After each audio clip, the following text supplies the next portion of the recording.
So this is Hansel and Gretel by Humperdinck. It's a little different from the actual fairy tale by the Brothers Grimm in the fact that Hansel and Gretel don't leave a trail of breadcrumbs when they leave into the woods.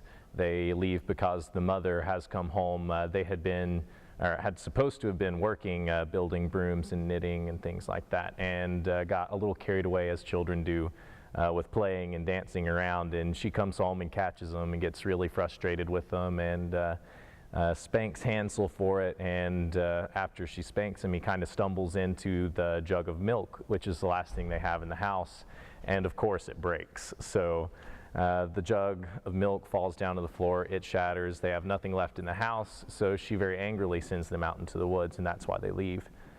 Most people are probably familiar with the general story of Hansel and Gretel. Hansel and Gretel are being bad at home. There's not much food for the family. Their mom sends them out into the woods to pick strawberries. They wander into a dangerous part of the woods and find this beautiful cabin or house that's covered in candy, and of course they're completely lured in. The witch comes out, it's a trap. She likes to eat children. She's gonna eat Hansel and Gretel, but they outsmart her, push her into her own oven, and then all of the children that she's eaten over the years or turned into gingerbread come back to life, and Hansel and Gretel are reunited with their family, and it's a happy ending. We were originally supposed to be doing this show in the Hayes Performing Arts Center in Blowing Rock, which is, a real theater with an orchestra pit and, lots of backstage resources and stuff that we were going to use for special effects and everything. And they went bankrupt a few weeks before we opened. So it was this big thing where, suddenly we were going to have to be back in here, and they scrambled to make sure the hall was open and to figure out how they were going to make this set, where they were going to put the orchestra. Because of that adversity, not only the singers, but the conductor, the members of the orchestra, the directors, just everyone involved has really pulled together, and we're all really proud of ourselves and each other for, pulling through and making what I think is a fantastic show, despite all that.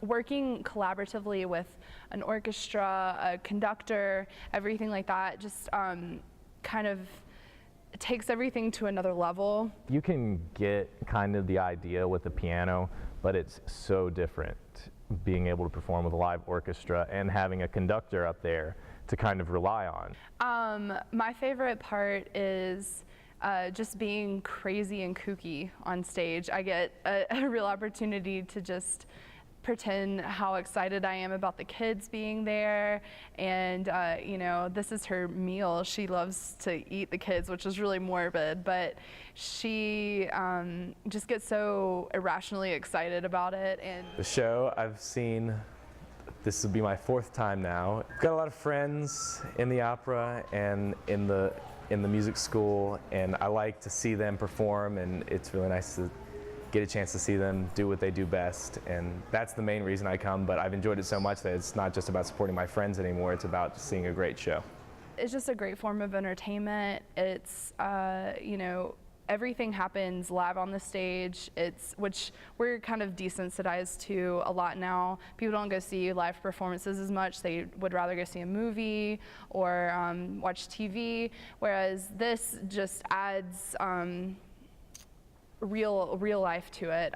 It's more humanized. An opera specifically, it just is the ultimate use of the voice, and that's why I love to sing. It really, it brings you back to a simpler time where there wasn't amplification or microphones or anything, and it's all just the sound of the instruments and the performers and the way they project their voices, and it brings you back to a time that most of us don't know about. Opera is actually kind of like film to me, because you have all these different art forms. You have like the writing of the libretto, which is the text, you have acting, you have music, you have visual art with sets and costumes and things like that, all coming together to tell this story. And if it's well done, and you're a person who likes stories, it's just really, really interesting and really fun.